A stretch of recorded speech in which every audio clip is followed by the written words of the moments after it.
What is up, tubers, and welcome back to another episode here of Madden 16 Green Bay Packers franchise. This is Packer Talk, episode 12, as we're going to take a look here at the mid-season point of our season here, season number 2, as we just got over the hump there. As you see, the trade deadline has passed, and we've put a couple players here on our board here, on our trading block, to see who is going to go for what, and we're about to see who the individuals are who are going to get off of that block, as they are going to either get a pink slip from us saying sorry, but best of luck in your future endeavors here in the NFL.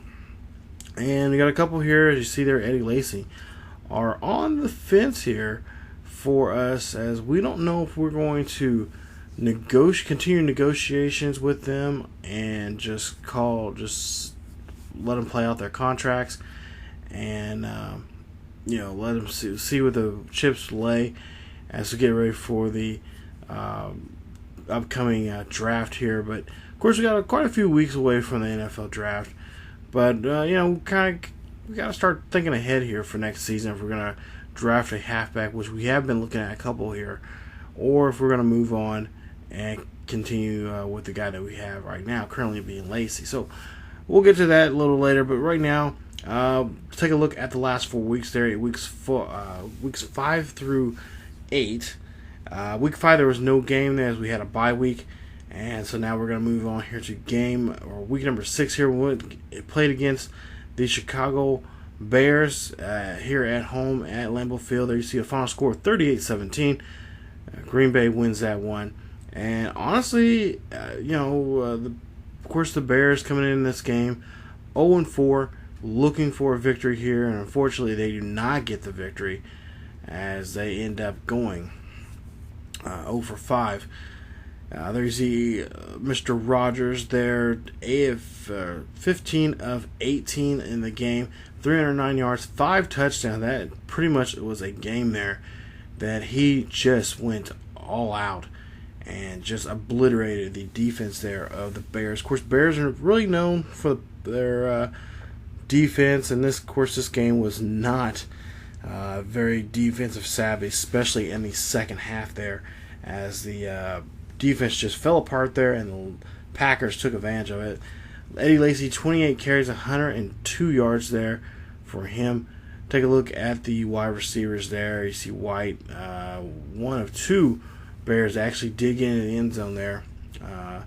Jordy Nelson, 113 yards, 1 touchdown, 4 receptions for him. Cobb, 4 receptions, 94 yards, and he had 2 touchdowns there. We got a hold of him twice there in the end zone. And there you see Adams there, who's been stepping up here as of late. Been doing a pretty good job here. He's been open. He's been making good catches here. And that just going to lead to more opportunities for him on the offensive side of the ball. Now look at defense here, and you see some of the defense players there making some pretty good numbers here this week. I believe if we scroll down here, I think our linebacker here, our right side linebacker, that being our rookie, got another sack in that game. So now that's, I believe, now 5 games now he's got a sack. So he's doing pretty good there. And hopefully we can get more opportunities for him to get a hold of the quarterback. Take a look here now at the next game. There you see the first half was pretty close. It was 17-6, and then we pretty much went off in the fourth quarter there against the Seahawks, and we ended up winning that game 38-13.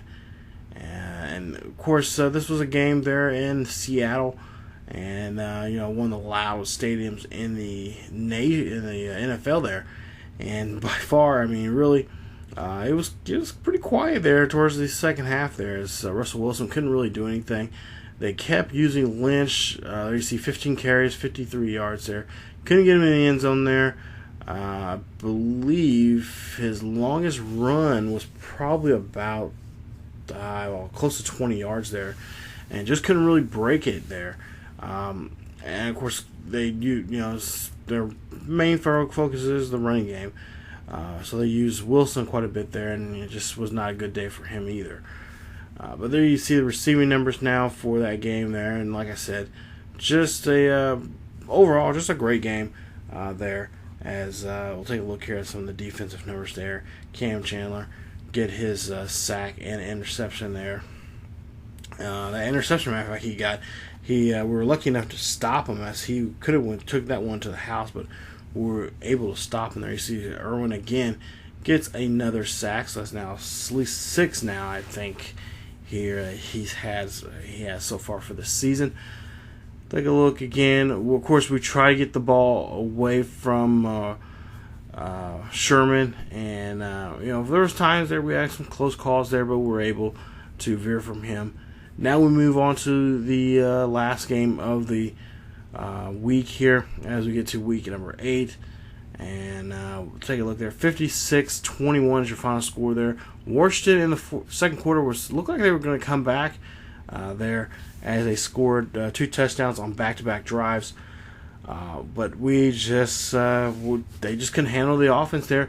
Now Aaron Rodgers, he did get knocked out there of that game. But was able to come back. But unfortunately, in this game, we end up coming up short, as we, I believe here we'll see, I think Jordy Nelson and I believe, I'm trying to think here, Jordy Nelson and, no, never mind, I'm getting ahead of myself now. Jordy Nelson and company did do pretty well here. You'll see the numbers here in just a bit. And I mean, not big numbers this week, but they were able to get a few catches there. You see Rodgers. Actually, Richard Rodgers, they really did a good job there capping him. Usually he has 100 yards a game, but they kept him below 70 there. You see 5 catches, 62 yards there for him. Eddie Lacy, again, there you see there. Nelson only got a catch there for 67 yards, and again, they kept a really good cap on him, making sure he was not on the field. And actually, he did. Now, as I think about it, did get injured there. He was out for 2 quarters. He did play in the fourth quarter there, but just couldn't, just could not get to him, because they were just covering him like white on rice there, and just. We wasn't really able to really get him the ball like the way we wanted. So hopefully in this next coming game here, they will have here pretty soon here, week 9, we'll have an opportunity here to get him the ball and be able to do some good opportunity. Give him a good opportunity here to get the ball and catch it and do something with the ball. But there you see, now we're going to the standings now, and just take a look here, a quick look at them. There you see the Jaguars, surprisingly enough, 6-1 right now. There you see a 2-game winning streak there for them, along with the Texans, who are currently 4-4, just at 500 there, and then the Colts and Titans round off there at 3-4 and 2-5. Patriots right there in dead last there in the AFC East, 2-5 there. I like that as a Patriot hater. Love to see that. Kansas City Chiefs 6-1, Chargers 6-2. Pretty competitive right there with just those 2 teams right in the AFC West. Broncos 6-2 and Raiders 1-6 there for them. Packers currently undefeated right now, 7 straight games now going into week number 9, as you see the Vikings 4-3. We'll be playing them coming up here next, as they will be itching for a win here to get them in the right positive direction, as they could possibly be 5-3 if they can just knock off the undefeated Packers. Saints 5-2, Panthers 3-3, Bucks 2-5, and the Falcons dismal 2-6. I think right now the worst team here in the NFL right now currently, I believe, who will get the number 1 pick if the season ended today, I believe it would be the Cleveland Browns. Surprise there. The Cleveland Browns and would be the number 1 pick there. And of course, we're going to try to see if we can work on get some picks here. Really, possibly maybe give up our number 1 pick and then try to get a couple of second round picks to help us out there in the second round.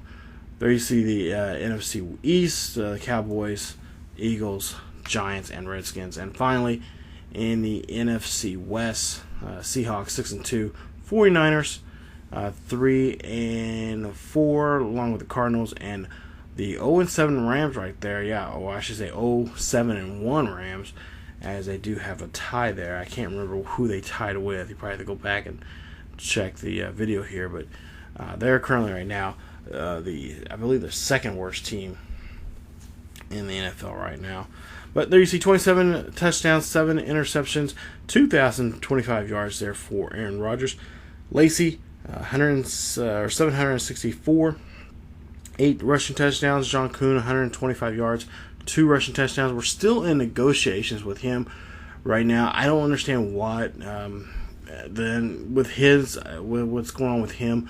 I really don't understand why he's not signing right now, but hopefully we'll find out here soon, as we did continue negotiations there, and we'll see what he's going to go with. But there you see most receiving touchdowns right now of Randall Cobb with 10, and there you see the numbers there for the rest of the squad there. We're going to try to give Jordy Nelson some more catches here, especially when we get into the red zone here. I'm kind of the type of guy. I kind of have a idea of what we're going to run and how we're going to run things when we get in the red zone here. If I scored a rushing touchdown the first time, maybe the second time do a passing, just trying to change it up here every so often, and not to mention try to change it up with the players and running different routes and and trying to add different different formations in each red zone visit.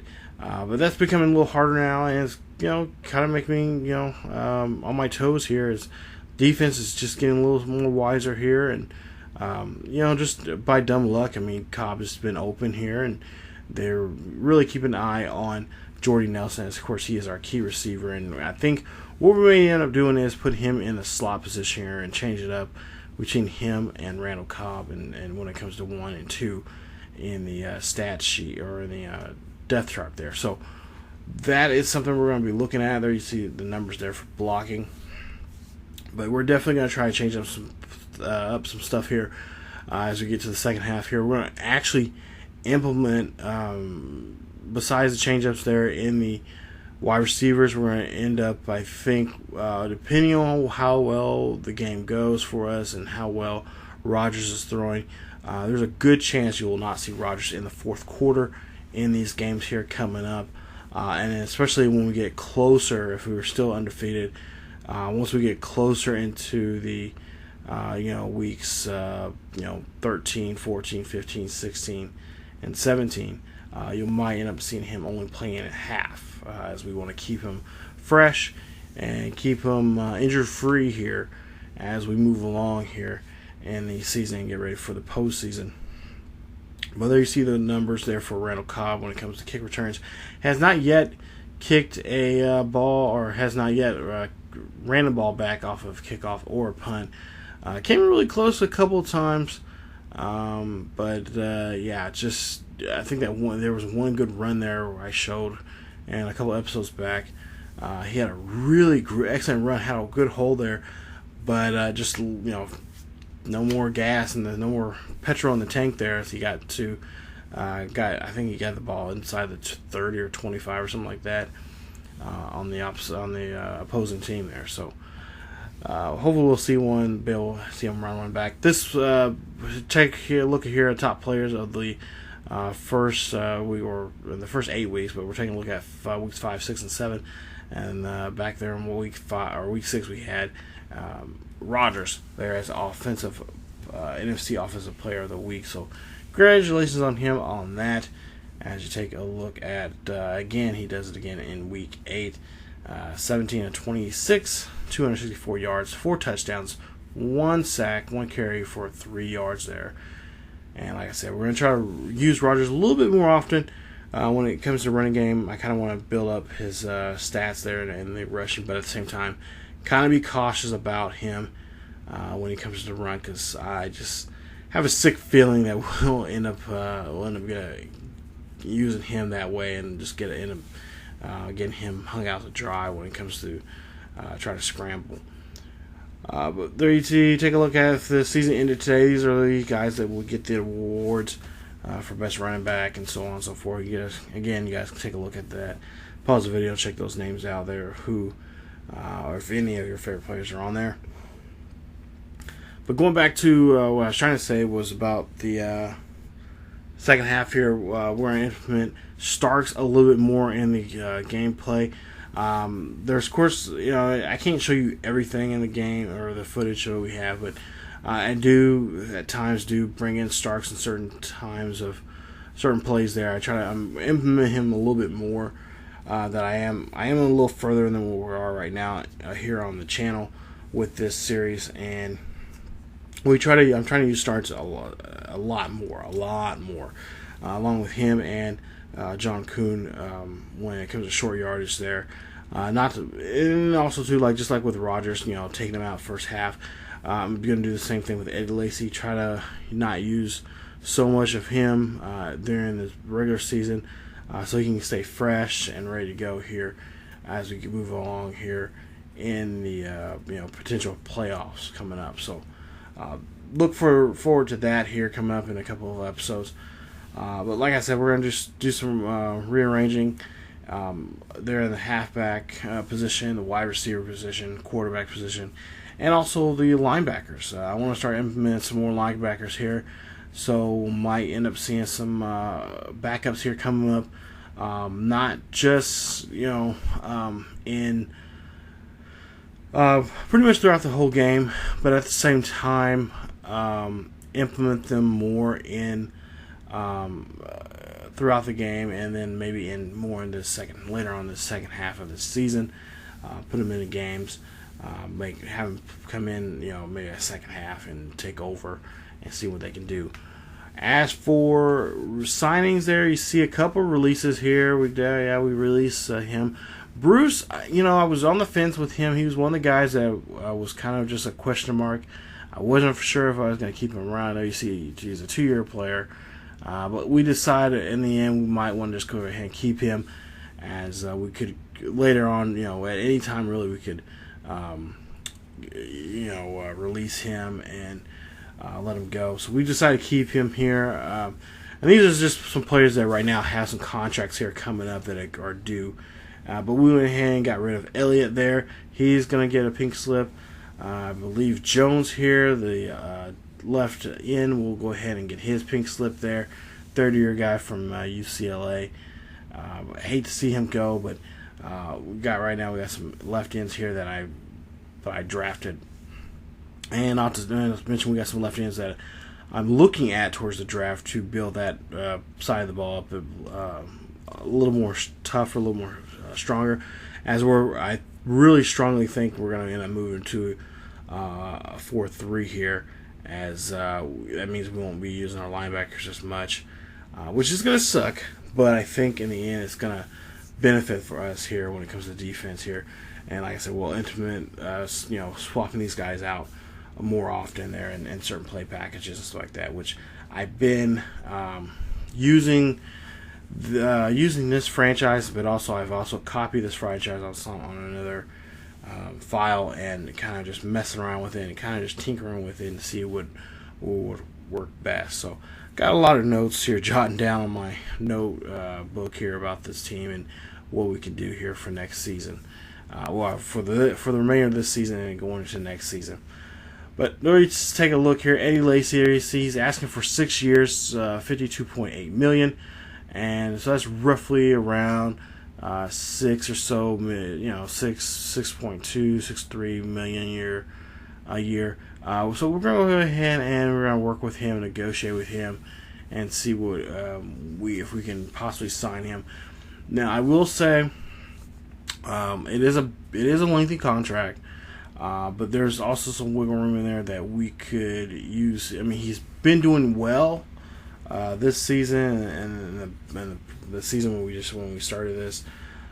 So going into this upcoming season, we could possibly use him as trade bait if there's something out there that we need, mainly on the defensive side, because a lot of teams are looking for a good running back, and he's 26 years of age. He don't have much wear and tear on him, When he gets closer, maybe in his 30s and stuff like that, late 20s, early 30s, around that 28, 29, that will be a time where we wouldn't be able to really move him around. So here within the next 2 seasons here, we could possibly move him around.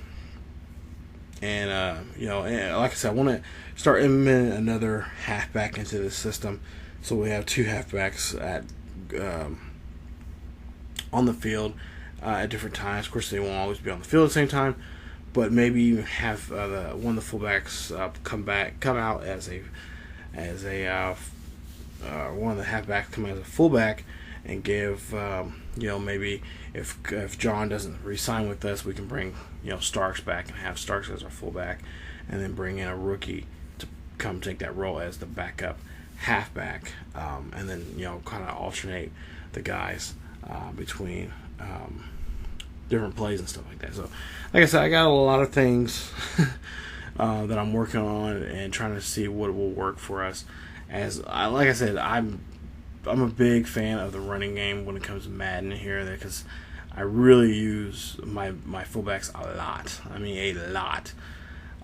Running the ball, just really destroying that defense, really wearing them down, and then like a gunslinger like Aaron Rodgers is, just throwing all over the field there, and just start doing some really crazy plays by just really wearing them down with the running game, and then eventually just spreading out the offense and just have my wide receivers go run wild and really just create havoc for the opposing defense there. So, like I said, we're going to be working on that, and it should be a lot of fun. I can't wait, because like I said, we're going to be working with possibly a defense